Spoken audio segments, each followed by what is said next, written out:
Welcome back to the channel, and today we're going to take a little trip. Today we're exploring a man who seemed to be infatuated with time. A man who seemingly knew the exact time his death would come, and also built the entombment that would hold his remains forever. We're going in search of a specific mausoleum. We're going to take a ride over to Tallahassee, Florida, to a place called the Oaklawn Cemetery. This is not the same old Oakland Cemetery that we did last video at Madison. This particular cemetery has a mausoleum that was built by the man who is buried inside of it. A mysterious man, not much is known about. I did look online and several people did some videos. Some of the stuff was kind of twisted. You could tell they had read some things online and just kind of half thrown something together on a couple of them. The gentleman that is buried in this mausoleum was a unique individual that not much was known about, other than he did show up to Tallahassee from New York with lots of money by himself and had left his family and built an eccentric home, seemed to be infatuated with time, and built his own mausoleum and his own casket.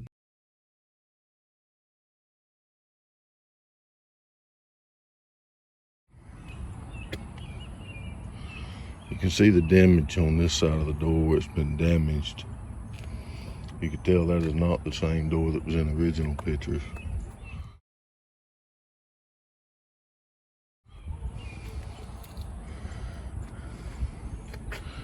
And if you look, you can see that side still has its shell decoration on the top left. The ones on this side are broke off, laying on the ground.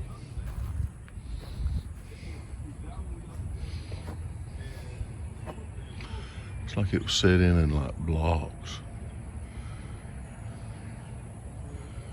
You see the design on the crest, the dome on the top.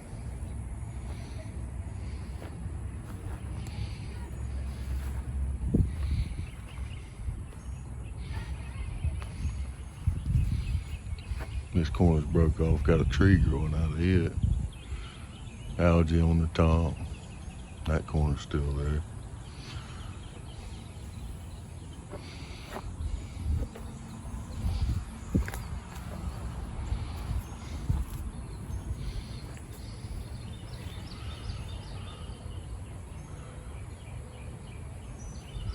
You can see up there is some iron inside of that dome. It's starting to wear through.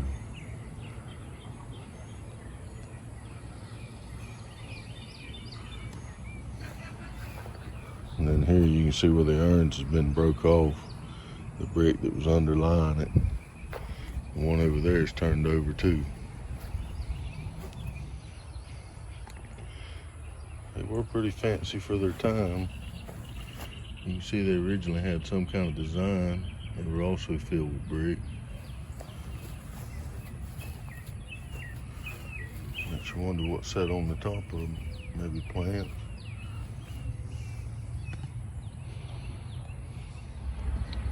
Another interesting note here before we leave. You can tell it's concrete and steel. The Phillips inlay right here, you can tell that is marble. That's not stone and concrete like the rest of it.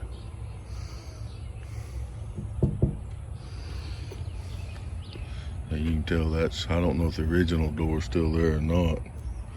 It may be behind that, but probably did that after the vandalism and the skull theft. Interesting walkways that led up to it.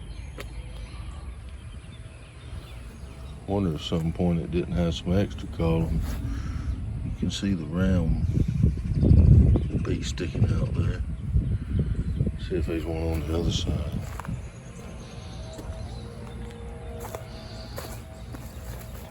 I don't see one.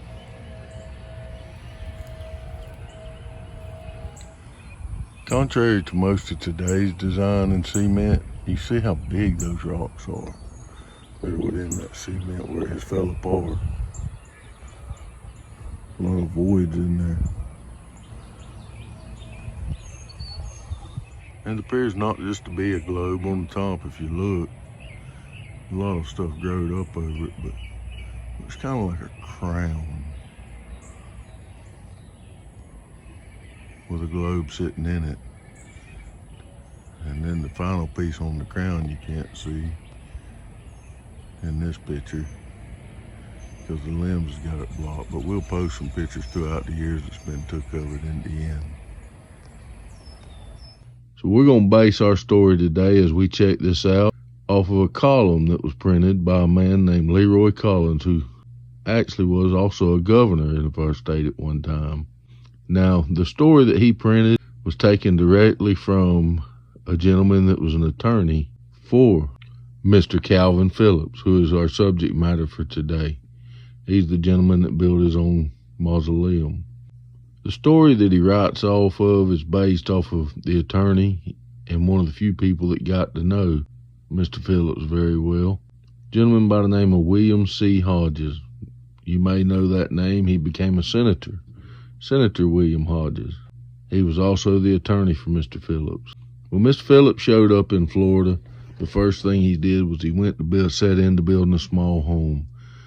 That home was unique in the fact that it had a tower clock, which was later on torn down, I believe in the early 80s, the whole house. It had went into disrepair. So this story that we're going to base this off of, and I'm going to read you, Mr. LeRoy wrote off of what Mr. Hodges had told him. This story was printed October 7th, 1985. The mausoleum is unique in Tallahassee's Oaklawn Cemetery. The structure itself has been left on its own. No one has any record of it being cleaned or repaired. The street grime and decades has blackened it in streaks and splotches. The community has made little notice of the mausoleum or evidence it any special appreciation of its charm. There is nothing about the mausoleum that wasn't well designed, but the whole is either design product of many artists from many lands or the work of a single designer well versed in the early architecture of many lands, said Josephine Clemens, a local architect of Tallahassee. It is most impressive. Research by the Tallahassee Democrat Reporters of the Past, Miss Hetty Cobb during 1977 and Steve Yates in 1944, developed some clues but no real solution to this mystery. His name was Calvin C. Phillips. There's no local record of when or where he was born. He died November 1919 in Tallahassee, leaving a wife and 2 daughters in New York. He was a professional architect himself, to whom the state of Pennsylvania recognized the exemplary quality of his work, and the government of France. He had a passion for love of beauty and design and was obsessed with the movement of both time and machines.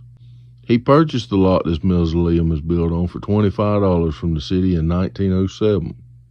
Beginning with his rival, his Tallahassee experience was one of total isolation. The only person in whom he would confide anything about himself or his interests was his lawyer, State Senator William C. Hodges, who was committed by professional standards not to divulge his confidences. After Phillips' death, meager facts were learned from Senator Hodges and his wife, both of who are now deceased. Mrs. Hodges got the impression that her husband's client was a wealthy, cultured gentleman, separated from his wife and children, who had practiced his profession from offices in New York. He had finished his successful career and wanted to live out his life alone in a sleepy southern town. Local records do reflect some continuing contact with his family, his wife joining him in executing some deeds, but she did this from New York, never visiting Tallahassee. People who got a rare glimpse of Mr. Phillips described him as an old man, thin in frame, stooped and walked with a cane, and had a beard that hung to his waist. He acquired some lots just off Gaines Street, about a block and a half from the railroad station and from here at the cemetery. Mostly with his own labor, he built and moved into a small but architecturally beautiful little house with an attached high brick clock tower, with a face at the top about 3 feet in diameter. He imported from abroad wooden clockworks, which were said to keep perfect time with a soft clucking sound he could hear from his living quarters. No one recalls ever seeing Phillips in a bank, post office, church, school, or other place where groups of people normally would gather. Later in his life, he would work on his own mausoleum. He kept a little cot inside. When he would grow hot or tired, he would stretch out on it. After finishing the mausoleum, Philip then built a casket with his own hands from local cherry wood. It was carefully finished as a piece of fine art. Then he placed it in the mausoleum alongside his resting cot. He then called upon Mr. Cully, the local undertaker, had him meet him at the mausoleum, where he showed him exactly how to put his body in the casket, close and seal it, and then seal the mausoleum entrance from the outside. He made no arrangements for any funeral services. In the first days of November 1919, Phillips made his last visit to see his one friend, Senator Hodges. He gave him a key to the marble door of his mausoleum and explained that his casket was inside and that he would be found either there or at his clock house when he died, which likely would be very soon. He informed Mr. Hodges that he had completed burial arrangements with Mr. Cully and asked him upon his death to advise his wife and 2 daughters in New York. Mr. Collins goes on in his article to say, in an opinion given by him, I firmly believe that Phillips had a dream that became broken. I believe that a great passion of his most active years was how to cope with time, how to develop a system of time that could be uniform, of worldwide application, so that peoples everywhere could be governed by the same calculations. We take this for granted now, but it was not always so. When Phillips was in his prime, the American railroads were in the vanguard of those seeking to lead the world away from time, chaos, and confusion, and to the acceptance of important uniform standards. The U.S. Congress was deeply involved in this also. Meetings were held in the United States and elsewhere over the world with delegates representing many nations. I believe the young Calvin Phillips became deeply involved in this cause to the exclusion of most all other interests, and that this brought him into the meetings, and that this struggle became the most dominant influence in his life. The job was done and the great time issues were settled, but I believe Phillips' mind became deranged, and in the process he lost his ties with reality, lost his wife and all intimate contact with his family and friends. In that mausoleum, I believe he voluntarily retired from his business, settled all his obligations for personal and financial support, retaining only for himself little more than what he felt would be necessary for his remaining ironclastic years.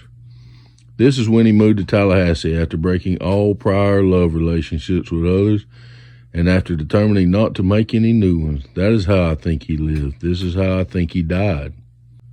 On the morning of November 19th, 1919, a casual visitor saw that the mausoleum door was ajar. And after that, that's the only thing we really know that's factual. That was information that was took straight from the man that knew him, his attorney, the one friend he had in Tallahassee. Everything after that is a mix of folklore, legend, you never know. It is said that he was found dead in his mausoleum. We do know that shortly after that, his daughter come down, reopened the mausoleum, and put 2 medals that he had received in the mausoleum with him. I believe it was 2020 that someone broke into the mausoleum and stole his skull. So I decided to do this video today, even though other people had done it, based off of just the sheer facts that were reprinted from somebody who knew him, instead of from random articles and people beefing up to try to get views, and who were more concentrated on haunting and ghost. And so that's the story straight from a man who knew him well, his personal attorney.